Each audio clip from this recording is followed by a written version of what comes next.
Hello students, welcome to SOURAV's classes. Today we are going to solve the part 1 of TIFR maths question paper of year 2017. Today we will be solving question number 20 and 21 from the paper. We have solved the earlier questions in the earlier videos. So let's begin with question number 20. In question number 20 it has been said that for all positive integers m and n are positive integers. If A is an m cross n real matrix and B is an n cross m real matrix such that AB is equal to I, then BA is also equal to I. We have to check out the authenticity of this statement, whether it is true or whether it is false. So let us assume A be a matrix AB. So this is basically a 1 cross 2 matrix, and another matrix B which is of the form A by B, and this is of the form, this is a 2 by 1 matrix. So if we multiply AB, so AB is equal to A square plus B square, is a 1 by 1 matrix, 1 cross 1. And if we take BA is AB into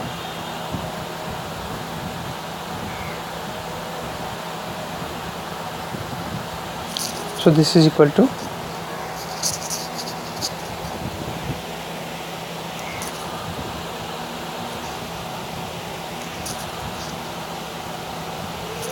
A square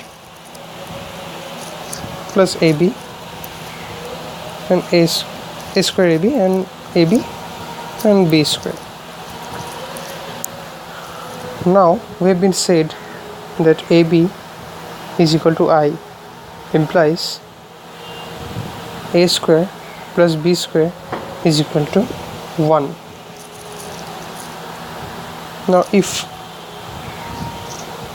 A equal to B, in that case A equal to B is equal to 1 by root 2, and it is not we are not taking the negative sign since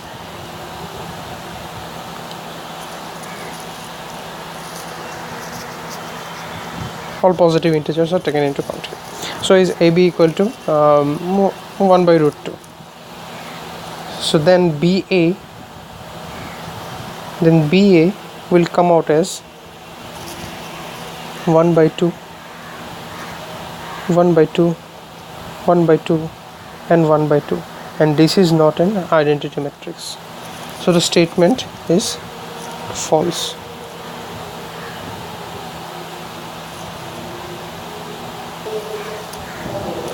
We now solve question number 21, which is the next question, and in this question it has been said that there is a continuous onto function f which goes from S2 to S1 from the unit sphere in R cube to the unit sphere in R2, where Sn is equal to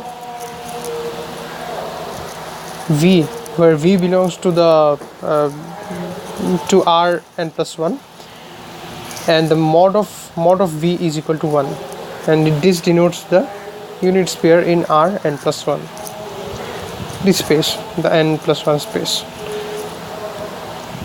So basically we have been given a function f which goes from S2 to S1, and S2 is in R3 space and S1 is in R2 space. So basically we can take a formation of if f, we can give that if f xyz, if S2 is in xyz, then it will come down to xy. We know that in this case this kind of function is always continuous and onto. So the statement that we have to check over here is true. So today we have solved question number 20 and 21 from the TIFR question paper. We will be solving the next questions in the upcoming videos. Thank you.